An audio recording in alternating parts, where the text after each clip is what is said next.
area, and the empirical rule. Lesson objectives: compute the area under the normal curve. Use the empirical rule to solve problems. Let's begin. What is the difference between area and perimeter? Area and perimeter are two concepts in geometry, but area ties into statistics, as we'll see in this video. So what is area and what is perimeter? The area is the amount of space occupied by any two-dimensional or 2D shape, such as a rectangle, a square, or a circle. Perimeter is the boundary or outline of a 2D shape. Area is used frequently in statistics as it relates to the concept of probability. Let's do our first example. Compute the area of this rectangle, compute the perimeter of this rectangle. Here we see the length is 5 meters, the height is 15 meters. To find the area of a rectangle, we take the length times the height, and that will give us the area of this shaded region, or the space. Using this formula, we take 5 meters times 15 meters, which gives us an area of 75 meters squared. So the units are meters squared. That's how many individual 1 by 1 meter would be in this rectangle. Let's do perimeter. The perimeter is the distance around. So if we add up all the sides to this rectangle, we had length plus height, which gives us a perimeter of 40 meters. And the units are meters, not meters squared, because this is just the distance around, not space, but just the length. There is a strong relationship between the geometry concept of area and probability. For example, imagine we have a spinner and we want to know what is the probability it lands on yellow. Well, we can see from this circle, which has an area of 1, the yellow region is 1/4 of the circle. So the probability that the spinner will land on the yellow region would be simply 1/4. The complement of that, the probability of not being yellow, that's the same thing as being red or green or blue, that would be 1 minus 1/4, which is 3/4. The probability of landing on the red region, well, there is one sector here out of a total of 8, so the probability of red would be 1/8. Again, using the complement rule, we can take 1 minus 1/8 and get 7/8, or we can simply add up the number of sectors that are not red. It'll be the same answer. Next is the probability of red or green. Or means the addition rule, so we want red or green. That's a total of 4 out of 8, or 1/2. And the probability of red or green or yellow would be all of this, which is 3/4, which is equal to the complement of being blue. So there is a strong relationship between the concept of area and probability, and that's why area is important in statistics as it relates to probability. So in future lessons, we will find the area under the normal curve. Let's look at some examples involving statistics. Here we have a histogram of weight in pounds. If I was to find the area of one of these bins, that area would correspond to the relative frequency. And that is also equal to what is the probability of getting a value in between these two boundaries. So in future lessons, we will find the area under a normal curve, and that area can be thought of as probability. Use empirical rule to solve problems. If you recall the empirical rule, there's 3 percentages that you need to remember.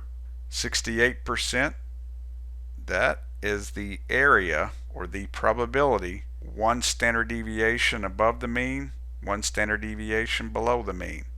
So this region contains 68% of the data, or 68% of the area under the curve.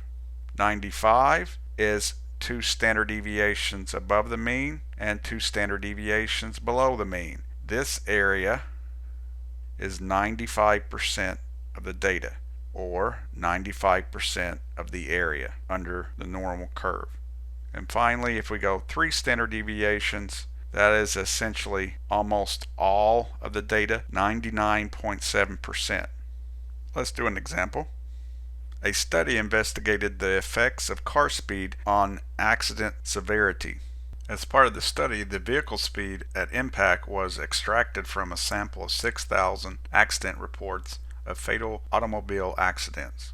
Analysis revealed that the vehicle speed at impact could be described by a normal distribution with a mean mu equal to 44 miles per hour and standard deviation sigma equal to 14 miles per hour.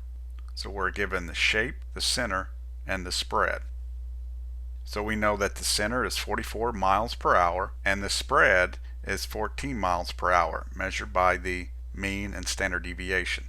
Because it is a normal distribution, we can use the empirical rule. Recall that the empirical rule only works for bell-shaped normal distributions.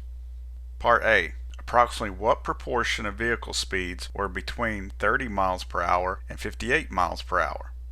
B. Approximately what proportion of vehicle speeds were less than 30 miles per hour? C. Approximately what proportion of vehicle speeds were at least 72 miles per hour?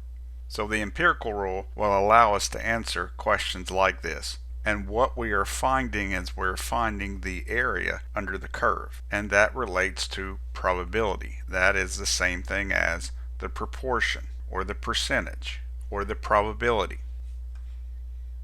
So here we have a bell-shaped distribution. The center is going to be 44, and in order to use the empirical rule we have to use the spread, the standard deviation. So if I go 1 standard deviation above the mean, that's going to give me 58. 44 plus 14 is 58.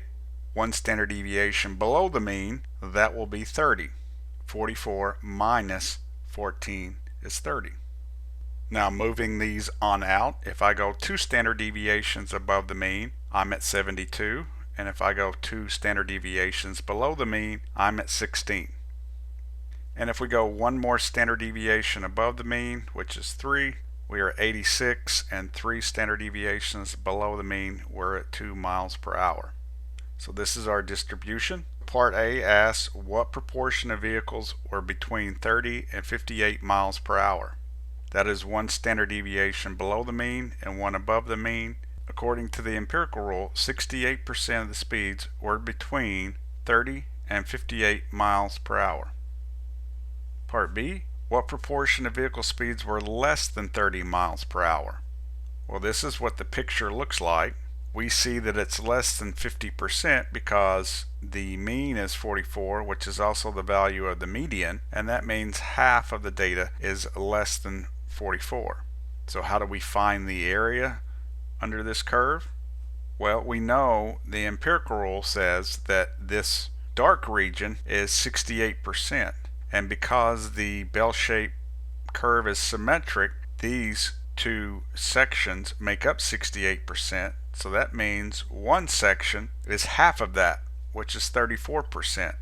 So this region, which is 34%, plus this region, which is what I want, add up to be equal to half the graph, 50% of the graph. So to find the area under the curve for speeds at less than 30, I just take 0.5 and I subtract 0.34 and I get 16%. According to the empirical rule, 16% of the speeds are less than 30 miles per hour. Part C, approximately what proportion of vehicle speeds were at least 72 miles an hour? At least means greater than, so we are wanting this area. So to compute the area under the curve for this region, I will again use the empirical rule. If I go 2 standard deviations above and below the mean, that is 95%, which leaves us the 2 tails, the left tail and the right tail. Well, the 2 tails plus the middle 95% add up to be 100%, so that means the sum of the 2 tails must be equal to 5%. And since I only want one tail, the right tail, I just take the 5% and cut it in half because the normal distribution is symmetric. 5% divided by 2 is 0.025, which is 2.5%. So we would say, according to the empirical rule, 2.5% of the speeds are at least 72 miles per hour. And our last question, what is the speed that corresponds to a z-score equal to a negative 1.5? Now if you recall, a z-score tells us how many standard deviations above or below the mean a value is. And in this case, this is below the mean because it's a negative number, negative 1.5. With a little work, we can figure this out. We first start with our z-score formula, x minus the mean divided by sigma. We know z is negative 1.5, we know the mean is 44, and we know the standard deviation is 14.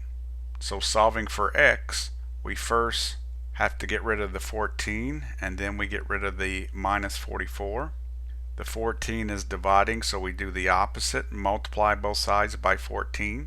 The 14s cancel here, and we're left with negative 21 equals x minus 44. And then we add 44 to both sides, and we get x to be 23. So that makes sense. We knew that the speed would be less than 44 because it's below the mean. We know it's below the mean because the z-score is negative. In future lessons, we will learn more about using the z-score. Thanks for watching.